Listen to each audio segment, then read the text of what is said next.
Olá pessoal, tudo bem? Hoje nós vamos trabalhar um tema que eu deixei pendente porque falei do eixo nodal, Aquário, Leão, e hoje eu vou trazer o eixo Virgem-Peixes, que é o nodo, né, que nós estamos vivendo, esse é o eixo. Esse eixo nodal vai ficar transitando até o mês de maio desse ano, quando vai haver uma mudança de eixo. Porém, nós temos que sempre lembrar que o eixo nodal sul, ele representa os nossos conteúdos inconscientes. Ou seja, são comportamentos que muitas vezes nós temos e não sabemos de onde vem, ou a origem deles. Sabemos apenas que ele está lá, porque ele reage, né? E age em determinadas circunstâncias da nossa vida. Já o eixo nodal norte são as novas experiências que nós precisamos e devemos também buscar. Mas é claro que nós não vamos deixar o eixo nodal sul, arquivá-lo numa gaveta e deixar de usá-lo. Pelo contrário, é o equilíbrio do eixo. Ele já está dizendo isso, são dois pontos que se equilibram, que estão ligados entre si. Portanto, eles não estão soltos. É como se nós víssemos uma gangorra, aquelas gangorras que nós brincávamos quando criança, e um sobe e o outro desce. Quando um impulsiona para cima, o outro vai para baixo. Ou seja, são as oscilações e os movimentos da nossa vida. Então, quando nós estamos falando desses eixos nodais, nós estamos falando dessa movimentação de orientação. É como se fosse uma nova etapa, novos acontecimentos, novas oportunidades, porque é através da realização das oportunidades que nós aprendemos e ganhamos conhecimento, ganhamos maturidade e mais responsabilidade. Então, o eixo nodal Virgem-Peixes é o sexto eixo. Nós temos só 6 eixos, né? São 12 signos, então são 6 eixos. E esse é o sexto e último eixo. Virgem é a procura da sabedoria, né? Virgem é o signo da areia, da natureza que se move, que se transporta, que se transforma. É o alquimista do dia a dia, da rotina, né? Virgem é como se fosse aqueles que misturam os pós, os gases, os líquidos, aperfeiçoam o mundo, né? Virgem é a forma e Peixes é a tranquilidade, que se mistura por afinidades, às vezes por compaixão, às vezes por não se sentir identificado. Peixes é a síntese, mas lembra, síntese não é resumo, tá, gente? Então é ali que está concentrado todos os saberes. Peixe concentra todos os saberes, a grande síntese. E Virgem depura. Peixes comove. Virgem enxerga o lógico. Peixes sonha. Então, o eixo Virgem-Peixes é o eixo do aperfeiçoamento e principalmente o eixo do desenvolvimento espiritual. Porque se uma coisa que nós aprendemos ao estudar astrologia, ou qualquer área esotérica, ou qualquer área holística, é que a matéria, a vida, o ingresso do espírito na matéria faz com que haja um desenvolvimento espiritual. Que é a partir desse contato com o mundo físico, o mundo palpável, é que o ser, é que o sol, o espírito, a alma, que também é representado pela lua, possam vivenciar esse aprofundamento neste mundo que nós vivemos. E aí sim, conseguir a sua subida na montanha, representada pelo meio do céu, pelo zênite, também pelo arquétipo de Capricórnio, né? Bom, então veja só, Virgem, signo regido por Mercúrio, e Peixes é regido por Netuno e também corrigido por Júpiter, pela astrologia tradicional e pela astrologia moderna, também por Netuno. O que a gente tem que entender disso? Percebam, Mercúrio, na mitologia, é o deus Hermes. Mercúrio fica muito próximo do Sol. É o planeta mais rápido, inclusive. é filho de Zeus com a deusa Maia, o que nós podemos lembrar disso? É que essa ligação que Mercúrio tem com o Sol tem muito sentido. A mística Helena Blavatsky falava o seguinte, que Mercúrio é uma parte do Sol.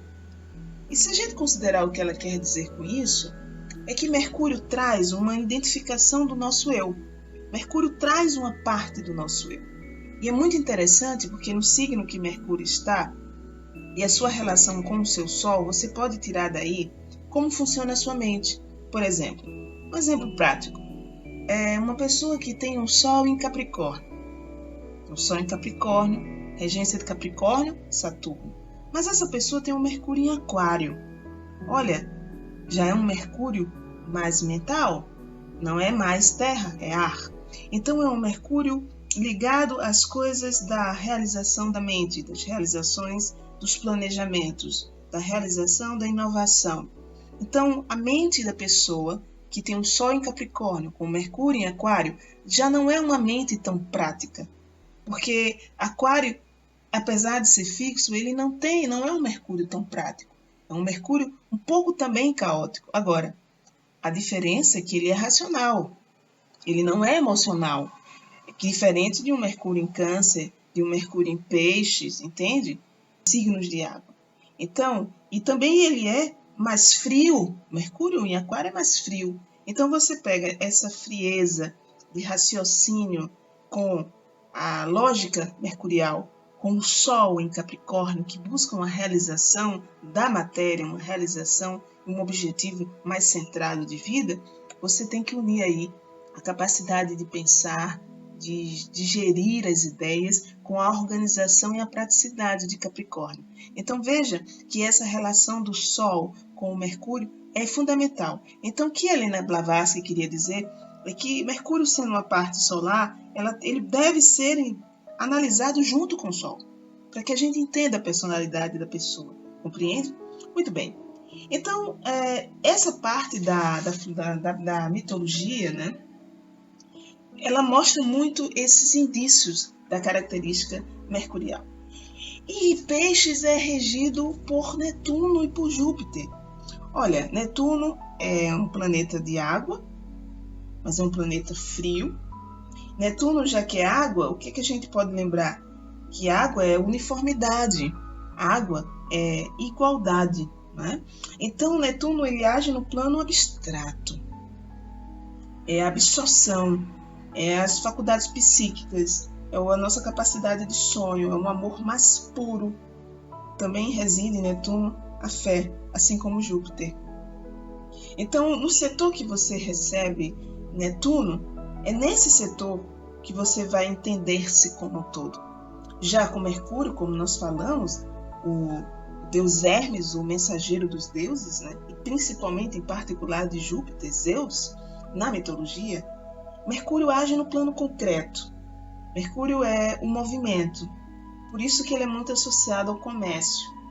É como se fosse uma célula que se divide e se multiplica ao mesmo tempo, vai se dividindo, vai se multiplicando. Então, o que a gente pode tirar disso?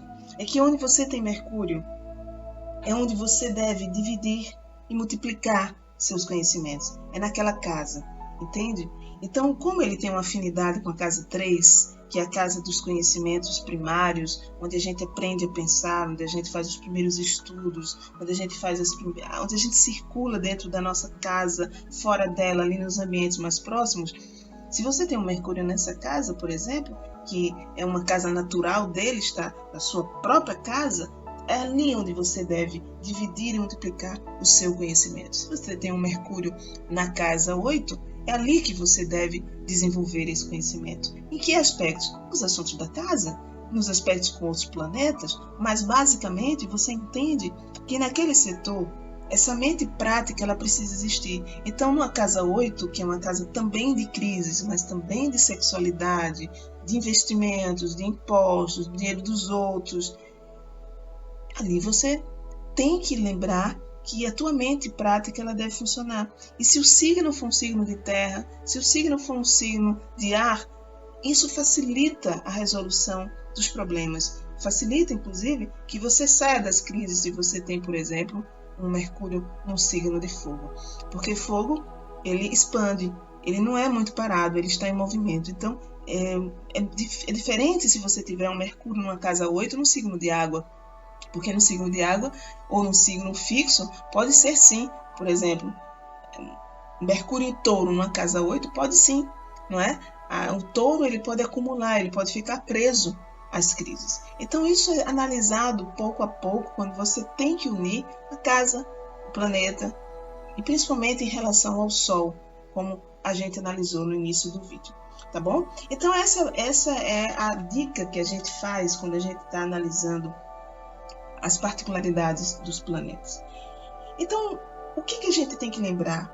Que se Virgem organiza o caos que Peixes traz para a Virgem, é como se existisse uma caixa que Peixe entrega cheio de coisas ali dentro e diz para a Virgem, olha Virgem, vai lá, abre e vê o que é que tem aí de útil, porque aqui são todas as minhas ideias, sabe? É tudo que eu pensei, é tudo que eu imaginei, são os meus ideais, é a minha fé, a minha esperança, é o meu talento artístico.